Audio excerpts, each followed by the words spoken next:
January 19, 2024. Ayan, time check. 13:30, January, Friday. Ayan, nakasulat to, January 19, no? Tip ko sa'yo, no? Paano maging matipid sa kuryente. Ito ang tip ko sa'yo. Number 1 yan, kasi 1,000 rin yung matitipid mo. Lalo na kung mag-isa ka lang naman o dalawa lang naman kayo sa bahay, hindi mo naman kailangan bumili ng maraming pagkain. Itong tip ko sa'yo na number 1 mong dapat sundin. Ayan ang tip ko sa'yo. Yung ref mo, huwag mo lalagyan ng laman. So, kasi yung ref ay mahal ang kuryente niya. Ito nga, inverter na to pero pagka binubuksan ko siya, pag pinatay ko, 1,000 ang natitipid ko. Kasi para ma-experience mo ikaw personally, no? 1 month mo siyang gamitin versus dun sa hindi mo ginagamit. Ipag-compare mo yung bill mo, makikita mong pagkakaiba. Yun yun, no? Ikaw mismo makaka-experience niyan.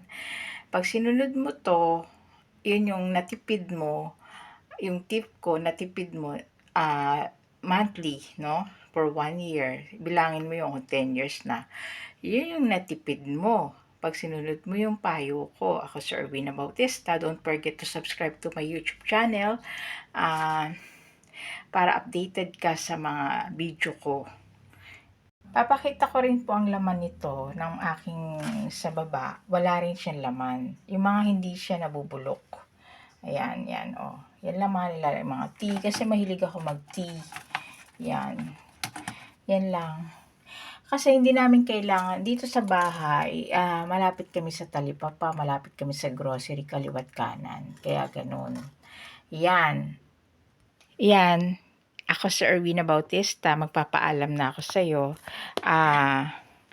Yung tip ko na yan, kesa pahirapan mo sarili mo, no? Magbabawas ka talaga ng appliances. Hindi mo kailangang magpa-solar.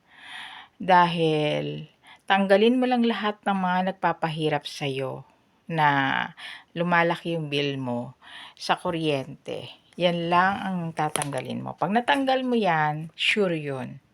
See you on my next video. Bye-bye!